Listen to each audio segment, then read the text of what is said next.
Welcome to chapter 18, Things Fall Apart. In chapter 17, we saw the Igbo ignoring some warning signs and pretty much just shrugging off the danger that may be present with these missionaries. So here we are in chapter 18. The young church in Mbanta had a few crises early in its life. At first, the clan had assumed that it would not survive, but it had gone on living and gradually becoming stronger.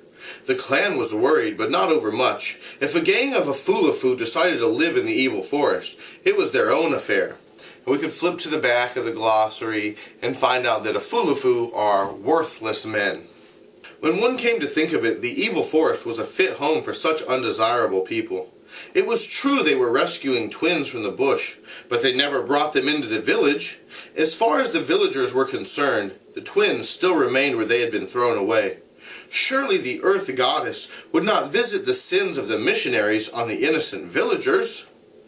So you see again that they are ignoring some of these problems that are cropping up. These Afulafu are considered worthless men, and so the people are like, we don't care if those guys go, we didn't need those guys anyway. But the real problem here is when these people from the clan move over to the church, the clan is diminished, and that is a problem. But on one occasion, the missionaries had tried to overstep the bounds. 3 converts had gone into the village and boasted openly that all the gods were dead and impotent, and that they were prepared to defy them by burning all their shrines. "Go and burn your mother's genitals," said one of the priests. The men were seized and beaten until they streamed with blood. After that, nothing happened for a long time between the church and the clan. But stories were already gaining ground that the white man had not only brought a religion, but also a government. It was said that they had built a place of judgment in Umuafia to protect the followers of their religion. It was even said that they had hanged one man who killed a missionary. So we can see that this government that they brought in is starting to control their way of life by enforcing these laws. Religion is also starting to kind of control the culture and pull people away from the clan. And then they also have a school that they mentioned in a previous chapter that Nwoye was interested in going to. And so if you have a school, a church, and a government, those are the 3 key elements that you need to take over a people. And that's what's happening here. Although such stories were now often told, they looked like fairy tales in Mbanta and did not as yet affect the relationship between the new church and the clan. There was no question of killing a missionary here, for Mr. Kiaga, despite his madness, was quite harmless. As for his converts, no one could kill them without having to flee from the clan, for in spite of their worthlessness, they still belonged to the clan, and so nobody gave serious thought to the stories about the white man's government or the consequences of killing the Christians. If they became more troublesome than they already were, they would simply be driven out of the clan. So here's some more problems. Mr. Kiaga, they don't see him as being something that's a threat to them. They see him as being harmless, even though he is stealing members of their clan away to join his church. They also have this problem where if they were to harm or if they were to kill one of these church members, they'd be outcast, just like Okonkwo was cast out of Umuafia for accidentally killing a clansman. So that's also a problem. And then they say, oh, well, if they're a problem, if the problem gets any worse, we'll just kick them out. We'll just drive them away. As if that would work. And the little church was at that moment too deeply absorbed in its own troubles to annoy the clan. It all began over the question of admitting outcasts. These outcasts, or Osu, seeing that the new religion welcomed twins and such abominations, thought that it was possible that they would also be received. And so one Sunday, 2 of them went into the church. There was an immediate stir, but so great was the work the new religion had done among the converts that they did not immediately leave the church when the outcasts came in. Those who found themselves nearest to them merely moved to another seat. It was a miracle, but it only lasted till the end of the service. The whole church raised a protest and was about to drive these people out when Mr. Kiaga stopped them and began to explain. "Before God," he said, "there is no slave or free. We are all children of God, and we must receive these our brothers." "You do not understand," said one of the converts. "What will the heathen say of us when they hear that we receive Osu into our midst? They will laugh." As if they hadn't already been laughing at this church like it wasn't a problem. "Let them laugh," said Mr. Kiaga. "God will laugh at them on the judgment day. Why do the nations rage, and the peoples imagine a vain thing? He that sitteth in the heavens shall laugh. The Lord shall have them in derision." "You do not understand," the convert maintained. "You are our teacher, and you can teach us the things of the new faith. But this is a matter which we know." And he told him what an Osu was.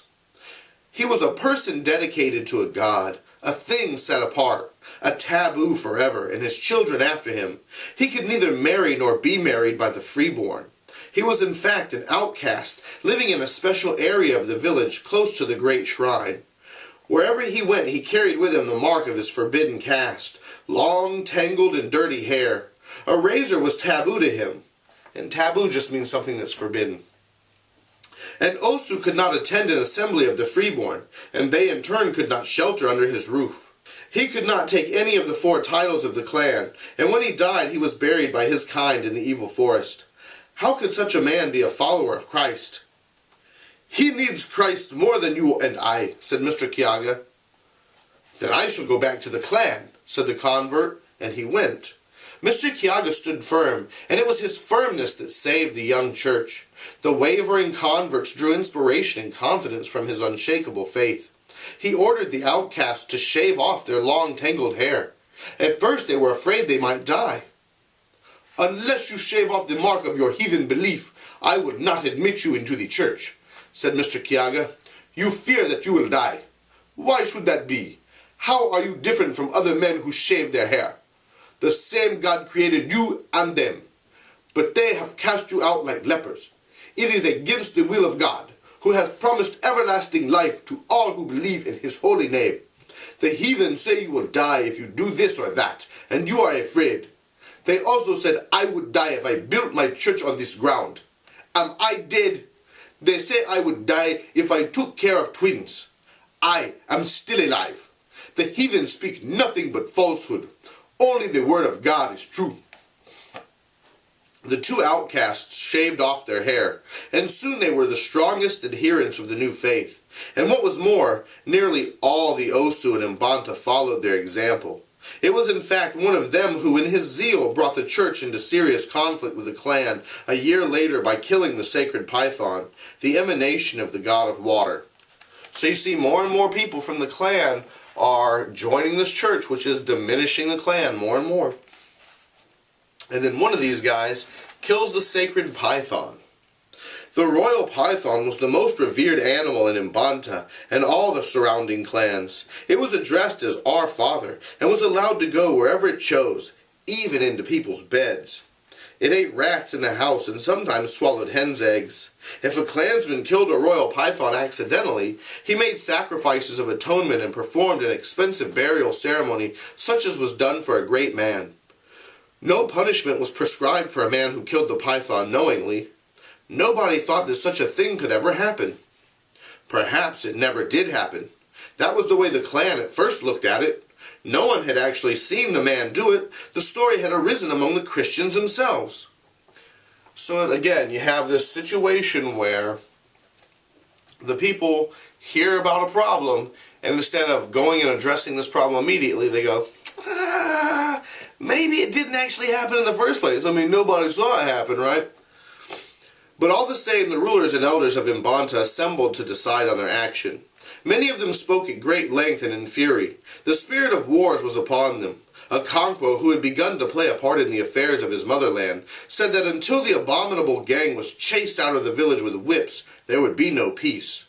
But there were many others who saw the situation differently, and it was their counsel that prevailed in the end. "It is not our custom to fight for our gods," said one of them. "Let us not presume to do so now. If a man kills the sacred python in the secrecy of his hut, the matter lies between him and the god. We did not see it. If we put ourselves between the god and his victim, we may receive the blows intended for the offender. When a man blasphemes, what do? Do we go and stop his mouth? No, we put our fingers into our ears to stop us hearing. That is a wise action." So it's like, I don't hear you, so it's not a problem. Which we know is probably a problem. "Let us not reason like cowards," said Okonkwo. "If a man comes into my hut and defecates on the floor, what do? Do I shut my eyes? No, I take a stick and break his head. That is what a man does. These people are daily pouring filth over us, and Okeke says we should pretend not to see." Okonkwo made a sound full of disgust. This was a womanly clan, he thought. Such a thing could never happen in his fatherland, Umuafia. "Okonkwo has spoken the truth," said another man. "We should do something. But let us ostracize these men. We would then not be held accountable for their abominations." Everybody in the assembly spoke, and in the end it was decided to ostracize the Christians. Okonkwo ground his teeth in disgust. So to ostracize somebody is to kind of kick them out, or to ignore them to the point where they are no longer welcomed. That night a bellman went through the length and breadth of Mbanta, proclaiming that the adherents of the new faith were thenceforth excluded from the life and privileges of the clan. The Christians had grown in number, and were now a small community of men, women, and children, self-assured and confident. So now they have a whole community of people there. Mr. Brown, the white missionary, paid regular visits to them. "When I think that it is only 18 months since the seed was first sown among you," he said, "I marvel at what the Lord hath wrought." It's interesting that his name is Mr. Brown. They haven't named him up until now. But now he's Mr. Brown. Think about how that might be a symbol and what that might represent here.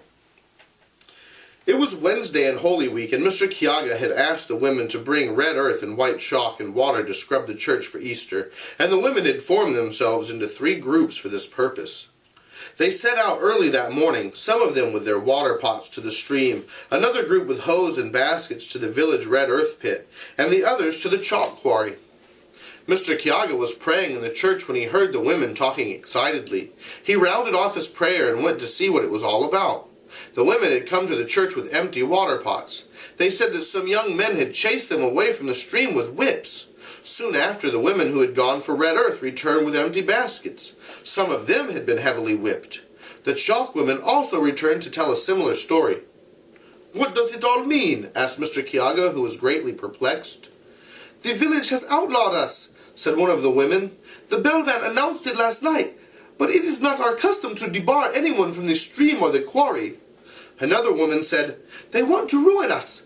They will not allow us into the markets. They have said so." Mr. Kiaga was going to send into the village for his men converts when he saw them coming on their own. Of course they had all heard the bellman, but they had never in all their lives heard of women being debarred from the stream. "Come along," they said to the women. "We will go with you to meet these cowards." Some of them had big sticks and some even machetes, but Mr. Kiaga restrained them. He wanted first to know why they had been outlawed. "They say that Okoli killed the sacred python," said one man. "It is false," said another. "Okoli told me himself that it was false." Okoli was not there to answer. He had fallen ill on the previous night. Before the day was over, he was dead. His death showed that the gods were still able to fight their own battles. The clan saw no reason then for molesting the Christians. So this guy who kills, or maybe doesn't kill, the sacred python dies. He gets sick and he dies. And the clan takes it to mean that, oh, the gods are now fighting their own battles here, so we don't have to worry about it. We don't have to do anything at all. We're not going to lift a finger to do anything about the problem of these of this growing Christian church here in our village. So again, they're just shrugging off these problems. We'll get into chapter 19 next time. That's the last chapter in part 2. So until then.